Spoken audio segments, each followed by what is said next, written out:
Bien, bonjour à tous et toutes, et merci de nous rejoindre pour ce webinaire sur l'AppSpace, notre nouveau concept de capteur. Mon nom est Florent Poitrine et je suis le responsable produit pour SICK AppSpace en France. Le système SICK AppSpace, c'est la connexion entre les capteurs programmables de la gamme SICK et des applications spécifiques développées par une communauté de développeurs. L'objectif de cet écosystème, c'est de rendre les solutions complètement adaptées aux différents besoins des clients. Donc l'écosystème SICK AppSpace, ça se compose de 4 éléments. Tout d'abord, la partie application. Bien sûr, on est là pour développer des applications. D'accord. Ces applications, elles sont développées par des logiciels. OK. Elles sont développées par des logiciels pour des produits qui sont éligibles de type programmable et bien sûr par une communauté de développeurs qui vont utiliser tout ça. Ok, donc on va se focaliser dans un premier temps sur la partie application, les apps, et se poser la question aujourd'hui, qu'est-ce qu'une app? Tout le monde aujourd'hui connaît les applications, donc pour ça, je vais prendre un exemple. Les applications, elles permettent aujourd'hui d'étendre des fonctionnalités d'un périphérique quel qu'il soit pour le rendre plus intelligent. Donc l'exemple que j'ai pris, c'est les téléphones d'aujourd'hui, d'accord? Les téléphones d'aujourd'hui, ils ont des fonctionnalités intrinsèques, d'accord? Telles qu'un appareil photo, un carnet d'adresses, ils permettent de communiquer. Okay. Si vous téléchargez des applications sur la plateforme qui est dédiée à votre téléphone, comme par exemple des applications de GPS, de jeux, de réseaux sociaux, votre téléphone de base devient un smartphone. D'accord. Et bien pour les capteurs SICK de l'écosystème AppSpace, c'est exactement la même chose. Donc si je remplace les téléphones par des capteurs SICK, ok, on va avoir des fonctionnalités intrinsèques, d'accord. On sait prendre des images puisque ça peut être des caméras. On peut communiquer via Ethernet, on peut éclairer parce qu'on va avoir de l'éclairage sur les capteurs, etc., etc.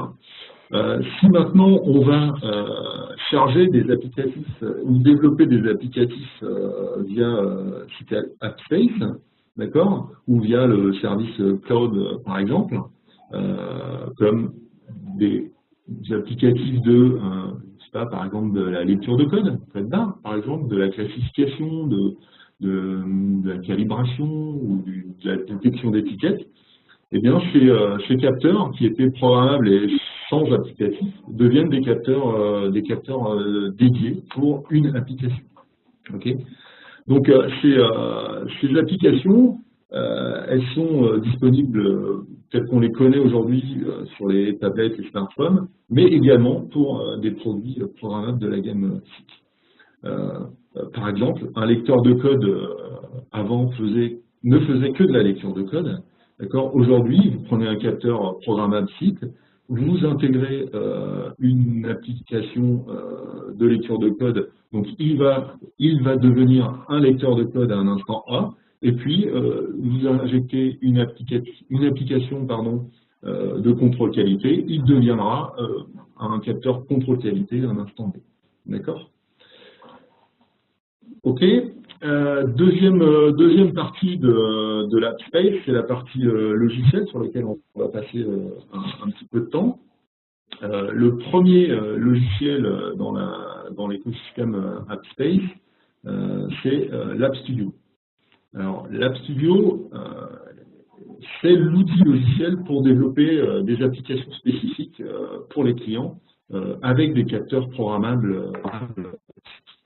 D'accord, donc le développement peut se faire soit en script LUA, d'accord, qui est un langage de programmation assez standard dans les applications industrielles, ou bien via un éditeur graphique pour ceux qui ont moins de connaissances en développement, qu'on va appeler plutôt flowcharting, d'accord. Ensuite, Seek va fournir, et on le verra juste après, différentes ressources comme des algorithmes ou des interfaces utilisateurs, des morceaux de programme qui vont être préinstallés sur les capteurs programmables et qui vont fournir qui vont vous donner des fonctions qui vont être appelées dans le développement de vos applications. D'accord. L'App Studio permet également de développer ces fameuses interfaces utilisateurs dans les apps.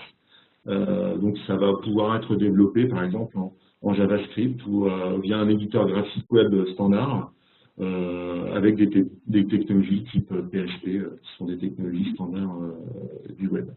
D'accord. L'intérêt c'est de développer une interface qui soit purement dédiée au métier de cet opérateur.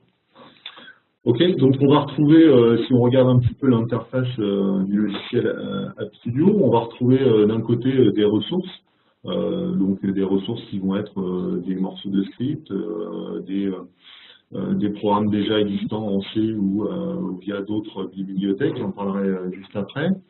Ensuite, on va retrouver un éditeur qui va permettre de développer son code. On va retrouver différents outils sur la droite, ces outils pouvant être le débugage, l'affichage de différentes pages, la visualisation de données, etc. Je pense que pour ceux qui programment et qui sont ici aujourd'hui, c'est pas des choses qui posent problème. C'est des choses connues en tout cas. Et sur la partie du bas, on va retrouver tout un tas d'informations à propos voilà, de la mémoire, de la charge de la CPU, etc. etc. Ok, le second logiciel, c'est le logiciel App Manager. Donc l'App Manager sert à gérer et installer les applications qui ont été développées via l'App Studio dans nos périphériques programmables. D'accord. Donc on va retrouver une interface qui va nous afficher les capteurs qui sont connectés sur le réseau, les différentes apps qu'on va trouver dans le capteur, et puis la possibilité d'avoir un catalogue donc, qui est un potentiel d'application, soit en local sur votre PC, soit directement via le cloud, puisque Seek fournit avec cet écosystème également une partie cloud service que je détaillerai juste après. Ok. Donc la dernière fonction logicielle, c'est, je viens d'en parler, c'est le Seek Cloud Service qu'on appelle l'App Pool. L'App Pool permet d'aller rechercher où qu'on soit sur le globe des applications qu'on a développées avec l'App Studio. Donc, si on reprend l'interface de l'App Manager qui permet d'installer et de gérer ces applicatifs dans nos capteurs programmables, on peut directement aller chercher en fonction de ce qu'on a mis sur ce cloud. Alors, donc, soit en privé, c'est des choses qui sont personnelles, soit directement uniquement la compagnie, c'est-à-dire la société peut les rechercher, donc les différents utilisateurs de la société pourront avoir accès à ça, ou des applications qui sont publiques, donc essentiellement des applications qui ont été ou qui seront développées par Seek, donc vous allez directement les rechercher et les injecter dans vos capteurs programmables. D'accord. Donc toutes ces applicatifs sont stockés dans la pool et sont dans une zone sécurisée pardon, avec une protection contre la copie et l'écriture. Ok, un petit point sur comment circulent les apps au sein de l'écosystème AppSpace. Donc tout d'abord, comme évoqué précédemment, les applications sont développées avec l'App Studio, où elles sont fournies par un tierce, par exemple Seek, et elles peuvent être téléchargées directement depuis le cloud et la pool. Et puis, encore une fois qu'on a développé ou téléchargé ces applications, on va utiliser l'App Manager pour injecter ces applicatifs directement dans les capteurs. D'accord. Donc, ce que je vous propose, c'est déjà c'est qu'on se focalise sur le développement de l'application et qu'est-ce qu'on met, comment on fait, et qu'est-ce qu'on met à disposition pour ça. Donc pour développer ces applications, encore une fois, on utilise l'App Studio. L'App Studio permet d'utiliser plusieurs technologies de développement, de programmation, avec différents types de ressources. Donc, tout d'abord, on va pouvoir utiliser tout ce qui est bibliothèque Alcon, puisque nos capteurs incluent tous un runtime pour faire tourner les routines Alcon. D'accord, donc pour ceux qui connaissent Alcon et qui utilisent déjà le logiciel HDEF de MDTech, vous pouvez réutiliser vos procédures, en les important directement dans App Studio comme une ressource, et puis derrière les appeler via le script. Ok. Ensuite, SIG, je le détaillerai un peu plus tard, SIG fournit des bibliothèques de fonctionnalités algorithmiques ou d'interfaces ou des API qui permettent d'être utilisées dans différents types de capteurs, comme la vision, la RFID ou les lidars. Et pour finir, vous pouvez utiliser vos propres programmes déjà développés en C++, par exemple, et les importer directement dans l'App Studio. Donc une fois ces ressources importées, vous allez pouvoir les synchroniser en développant du script, en utilisant ce que j'ai appelé tout à l'heure le flowcharting, et en développant des interfaces utilisateurs. Donc vous allez lier dans l'App Studio toutes ces ressources et tous ces paramètres. Encore une fois, derrière le déploiement via l'App Manager ou l'App Pool pour injecter ces programmes dans nos capteurs programmables. Ok, un petit point sur ce que SIG fournit en termes d'API pour ces applicatifs. Je m'explique. Donc, comme déjà évoqué, on fournit des applications complètes, d'accord, des exemples d'applications avec les codes sources qui sont open, qui peuvent être réutilisés. Et puis également, on fournit différents types d'API. Tout ça dans un objectif d'accélérer et de vous aider à développer des applications clients, bien sûr. Ok, donc la première chose, ce sont les apps. SIG, via ses développeurs, développe des applications. D'accord, donc si vous avez besoin d'une application, par exemple, je ne sais pas, vous avez besoin de faire une lecture de code, eh bien vous allez dans la pool, vous regardez dans le domaine public. Dans le domaine public, vous allez retrouver différents types d'applicatifs. D'accord. Bien sûr, ces applicatifs sont fermés, c'est-à-dire que c'est des apps complètes, vous ne pouvez pas les modifier. Donc si ça ne va pas, il va falloir revenir en arrière et développer votre propre applicatif. Pour cela, on verra derrière, on vous aide également. D'accord, donc vous allez télécharger votre application de lecture de code si vous avez besoin d'une lecture de code. Vous allez la télécharger en tant qu'applicatif même, donc c'est un fichier qui s'appelle SAPK, Sensor App Package, et vous allez directement l'intégrer dans le capteur programmable que vous aurez, qui deviendra un capteur de lecture de code. Ok. La deuxième chose que SIG fournit, ce sont des exemples de programmation via notre site de support que je vous présenterai après. D'accord, donc vous allez télécharger ces exemples de programmation sous forme de fichiers App Studio. D'accord. Vous allez en développer des applicatifs et puis derrière vous allez les injecter dans vos capteurs programmables. Alors on a une liste non exhaustive ici des différents exemples préutilisables, mais vous allez pouvoir retrouver tout un tas de fonctions comme si je veux calibrer mes caméras vision, vous avez déjà des fonctions pré-mâchées que vous pouvez intégrer dans votre développement. Si vous cherchez, tout à l'heure je vous parlais d'applications de lecture de code, ça peut être des applications OCR sur lesquelles on fournit également des apps. Mais si ça ne suffit pas, ici, on vous aide en vous fournissant déjà des codes sources de développement d'applications OCR.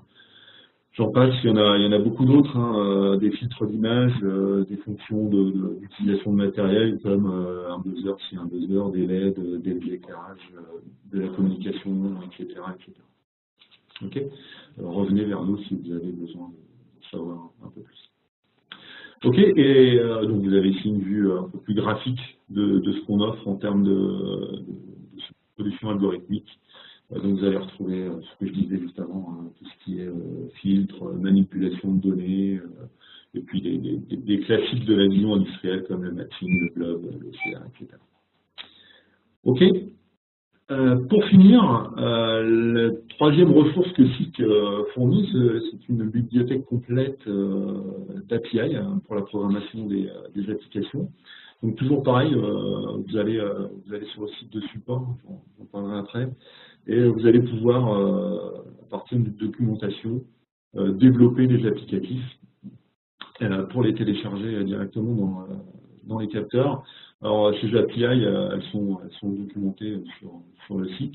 Voilà, c'est tout simplement l'utilisation dans le script des différentes fonctions matérielles qui peuvent être incluses dans les capteurs comme les caméras ou les contrôleurs.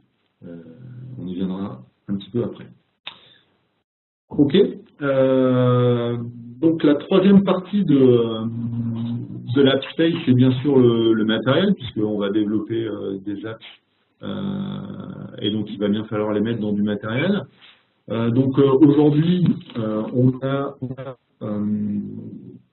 l'app space est construit sur du matériel qui a déjà fait ses preuves, hein, puisque c'est des logiciels, c'est du matériel qui est déjà utilisé et qui n'est pas programmable, qui n'était pas programmable jusqu'à l'arrivée de l'app space, dans lesquels nous on avait déjà mis de l'applicatif, donc qui sont aujourd'hui ouverts à l'app space et éligibles. Donc pour le moment, les capteurs programmables disponibles sont dans le domaine de la vision, du lidar et de la RFID. Et également sur la partie Sensor Integration Machine, qui est un contrôleur qui permet de faire de la fusion de données, mais je vous détaillerai un petit peu après. D'accord. Donc au fil du temps et des semaines et des mois qui vont arriver, le portefeuille sera complété avec de nouveaux capteurs programmables sur pourquoi pas, de nouvelles technologies, puisque SICK App Space au sein du groupe SICK, c'est un projet d'entreprise. Et donc, on pourra imaginer demain avoir dans une forme de cellule photométrique une partie programmable pour que le client puisse avoir une cellule qui est complètement dédiée à son métier. Okay. Donc, je vais me focaliser sur deux produits, la partie vision et la partie SIM, Sensor Integration Machine. Donc la partie vision aujourd'hui s'appelle l'inspecteur P, d'accord, qui est une gamme de caméras programmables avec l'intelligence embarquée. Hein. Les applications développées sont transférées dedans. On n'a pas derrière de PC qui tourne. Hein. C'est vraiment du capteur embarqué. Donc une gamme qui va de 1 à 4 mégapixels. Après, avec différentes déclinaisons, hein, on va avoir de la monture S pour des applications basiques jusqu'à la monture C. On va avoir des versions flex où on va combiner de l'optique et de l'éclairage de différentes couleurs pour être plus proche du besoin de l'application, jusqu'à des versions les plus grosses, hein, notamment en inspecteur P650. Des versions dynamique focus, donc avec une focale motorisée, notamment pour tout ce qui est application logistique, on va dire. Ok. Donc la gamme Vision Inspector P, donc programmable, inclut le runtime Alcon, donc c'est pas quelque chose que vous avez à racheter en supplément. Je pense notamment aux gens qui développent, bien sûr, sur HDev, le runtime n'est plus acheté comme vous l'achetez pour la partie PC, puisqu'il est inclus dans le prix de la caméra Inspector P. OK. Le deuxième produit dont je voulais vous parler, c'était le SIM, donc le Sensor Integration Machine. Donc vous voyez qu'il existe différents types de produits plus ou moins gros. Le SIM, c'est un contrôleur, le capteur, on va appeler ça comme ça, qui peut réaliser des applications qui intègre une multitude de capteurs différents, d'accord. Donc une fois qu'on a ces données capteurs, on va pouvoir les assembler, les évaluer, les archiver et même les transmettre, puisqu'il y a des réseaux de terrain comme Ethernet, Profinet, etc. qui sont intégrés. D'accord? L'objectif de ce genre de contrôleur, c'est de réduire l'effort d'intégration comparé à un PC où il faut assembler je sais pas, des cartes d'acquisition, par exemple. Donc ça nécessite moins de câblage et surtout, je pense à la partie soft, où, voilà, la synchronisation de données qui viennent de plusieurs cartes d'acquisition avec la partie logicielle est souvent un petit peu complexe. Je pense notamment aux différents pilotes de ces périphériques. Donc sur ce SIM, on peut connecter tout un tas de capteurs via des réseaux différents comme du 4 gigabit, du gigabit standard, IO-Link, Ethernet, de l'analogique et même du tout ou rien.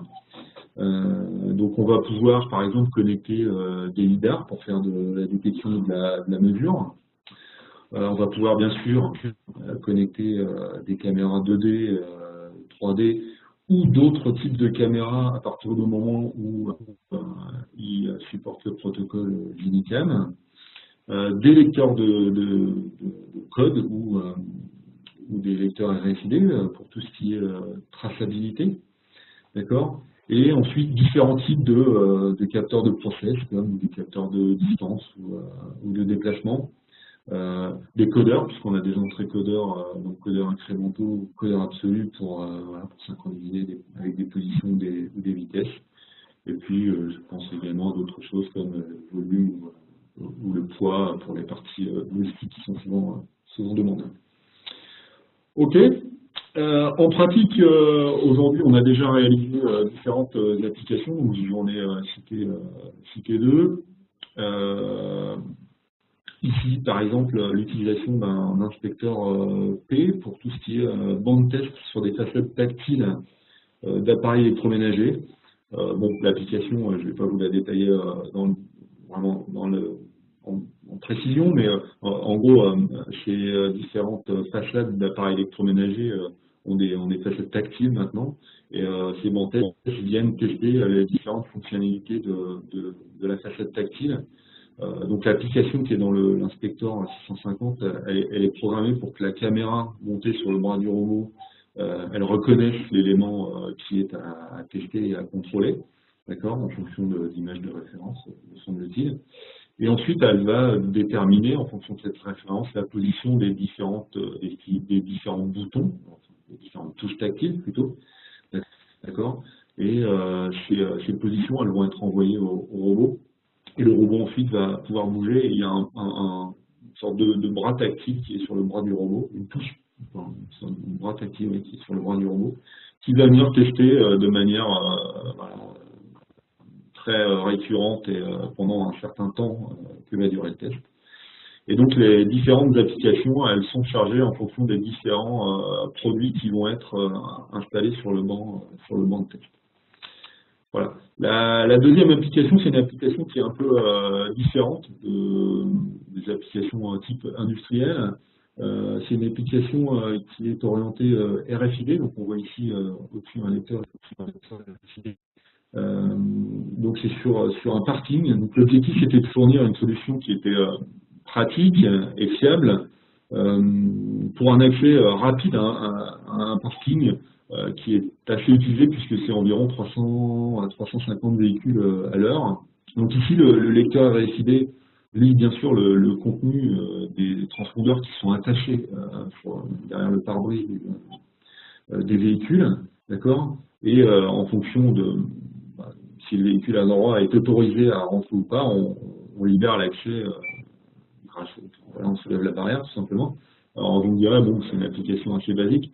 Oui, mais dans ce lecteur RFID a été développée une application de lecture, bien sûr, ça c'est clair, mais également a été développée la connexion directe à la base de données du système qui gère l'accès des utilisateurs à ce parking.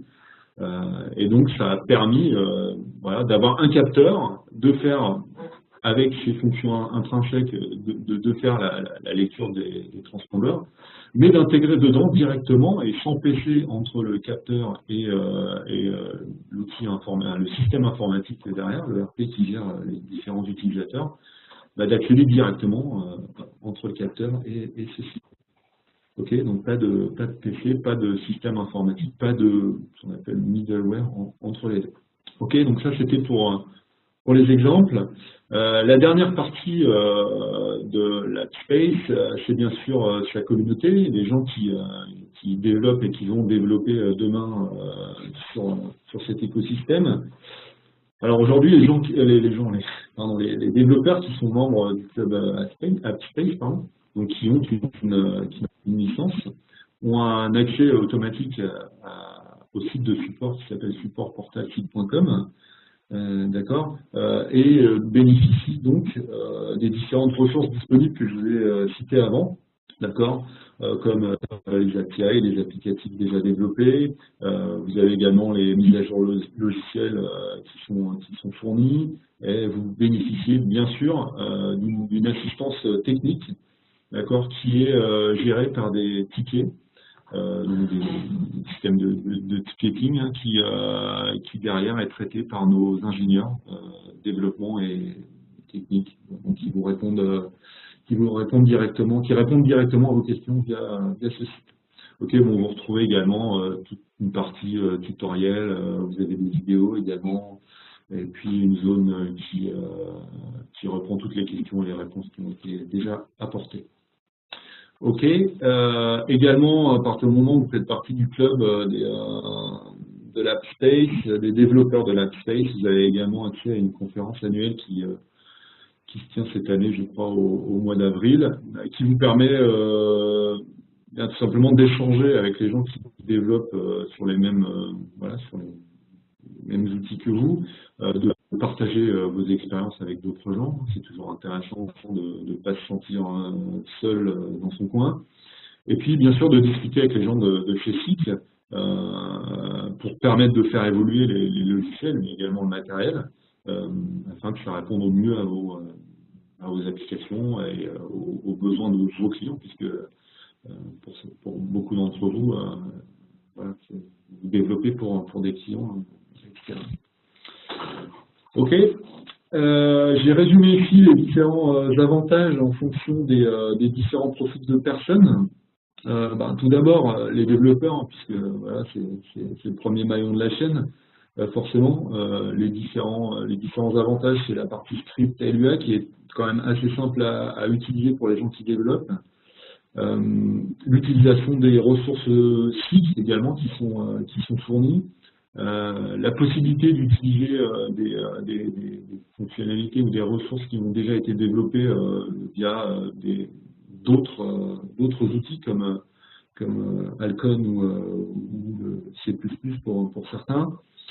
Sur la partie ingénieurs et techniciens, donc ceux qui doivent démarrer, programmer les capteurs, donc injecter les applications dans les capteurs, un logiciel App Manager qui permet le déploiement assez simple des apps, donc soit depuis le PC en local, soit depuis la pool. Ok, la partie également mise en route qui est optimisée puisque avec de simples copier-coller, on sait faire des backups d'applicatifs de périphériques et aller les copier directement dans d'autres périphériques. Donc ça peut être intéressant à partir du moment où on a plusieurs capteurs. Et pour terminer sur la partie opérateur, donc les gens qui vont être amenés à utiliser, ou en tout cas à avoir ces solutions sur leur ligne de production, c'est une application qui est totalement dédiée à leurs besoins et des interfaces dédiées 100% à leur métier. Ok. Un petit mot sur la partie industrie du futur qui est quand même pas mal à la mode en ce moment. L'écosystème SIC AppSpace s'ouvre complètement dans cette démarche. Pourquoi? Parce qu'aujourd'hui la production devient ou doit devenir de plus en plus flexible parce que les consommateurs que nous sommes, on demande de plus en plus de produits customisés. Hein. On discutait de ça l'autre jour. Hein. Aujourd'hui, vous achetez un pot de Nutella avec votre nom dessus. Donc ça nécessite des moyens de production flexibles et qui doivent s'adapter. Et donc nos capteurs doivent également s'adapter Il y a également d'autres aspects. On a besoin de plus en plus de données aujourd'hui, et de plus en plus de données sont envoyées vers des architectures cloud pour fournir de nouveaux services, pour avoir du contrôle qualité, de la traçabilité, du suivi, ou pour traiter ces données et faire par exemple de la maintenance prédictive. Donc l'écosystème aujourd'hui AppSpace permet de fournir ce genre de données, voire même de traiter ces données. Okay. Pour terminer, une offre qu'on a mis en place sur la partie AppSpace, pour toute licence SIG AppSpace achetée, SIG vous fournit bien sûr tous les logiciels dédiés, hein, donc l'App Studio c'est vraiment la licence AppSpace, et derrière la possibilité de télécharger librement l'App Manager si vous en avez besoin pour différentes personnes, hein, puisque c'est libre pour le déploiement. Bien sûr, on fournit le support tel que je vous l'ai énoncé, l'accès à cette conférence annuelle qui permet d'échanger, et puis toutes les ressources que nous mettons à votre disposition sur le site supportportalsite.com. Et nous vous offrons également pour toute licence achetée une caméra au choix dans la liste des caméras Inspector P, donc du 631 au 654. Donc si vous êtes intéressé par ça, n'hésitez pas à revenir vers nous. Voilà, on a atteint nos 3 quarts d'heure, je vais m'arrêter là. Si vous avez, encore une fois, si vous avez des questions complémentaires, revenez vers nous et puis on essaiera de faire quelque chose d'un peu plus personnalisé. Voilà, je vous remercie de votre attention et puis je vous souhaite une bonne journée, un bon week-end et à bientôt pour parler de l'AppSpace. Au revoir.